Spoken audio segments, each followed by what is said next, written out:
Apocalipse. Bah. Para mim, pessoalmente,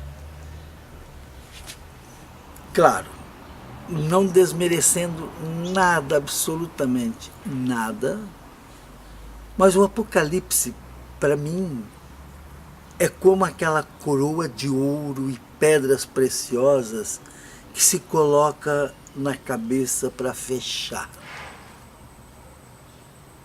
O que veio a ser a palavra Apocalipse?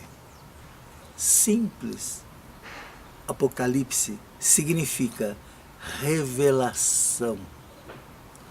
Mas revelação de quê e de quem? Da pessoa de nosso Senhor, como nosso Senhor e Salvador. Isto chama-se Apocalipse. Por que eu estou falando bem acentuado? Porque enoja de ver pessoas falando do Apocalipse como destruição, como final do mundo, como tragédia. Enoja, porque o Apocalipse não foi feito para falar de fim de mundo, mas Apocalipse foi feito para apresentar a pessoa de nosso Senhor. O Apocalipse que nós temos de João, ele tem duas partes. A primeira parte, nós temos do capítulo 1 ao capítulo 11, de uma época. E temos o capítulo 12 até o final, 22, outra época, épocas diferentes. A primeira época nós podemos chamar do capítulo 1 a 11, nós podemos chamar da época de Nero, o imperador Nero. A segunda época nós podemos chamar do imperador Domiciano. Duas épocas, dois momentos, um pior do que o outro. Por um lado, um imperador louco, doido, de querer se aparecer. Incendeia Roma e canta sua medíocre música sobre o fogo que queima Roma, e ainda cantando e vendo as pessoas praticamente morrerem queimadas, né? Tudo isso numa festa. Bom, isso é café pequeno. Segundo momento, o imperador louco, com mania de ser Deus.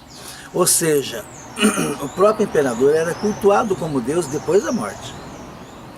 Mas Domiciano não. Exigiu que todos, sem exceção, o adorassem em vida. Eu sou o Deus. É de arrepiar. E pega justamente nessa igreja de João, que ele, nessas igrejas, nas 7 igrejas que João é bispo. Mas veja bem, o Apocalipse, com as suas imagens, com seus números, com as suas cores, tem uma simbologia muito bonita, muito grande. Por que nós temos dificuldade de compreender o Apocalipse? E por que aquele povo, antigamente, não tinha essa dificuldade? Ou seja, entendiam o Apocalipse. Porque era a necessidade do momento de uma linguagem apocalíptica. O que é isso? Como se fosse um código, como se fosse uma maneira de falar onde os cristãos pudessem entender. Mas outras pessoas, os perseguidores ou coisa parecida, não entendiam nada. Às vezes um cristão estava conversando naturalmente ali sobre a igreja, sobre Jesus, e numa linguagem apocalíptica. E o outro que estava do lado não sabia de nada. Número 666, que é a besta, que não sei o que lá, um fala que é papa, ah, meu Deus, socorro, pelo amor de Deus. Então é bom a gente parar de ouvir. Para parar de ouvir besteira, a gente tem que estudar.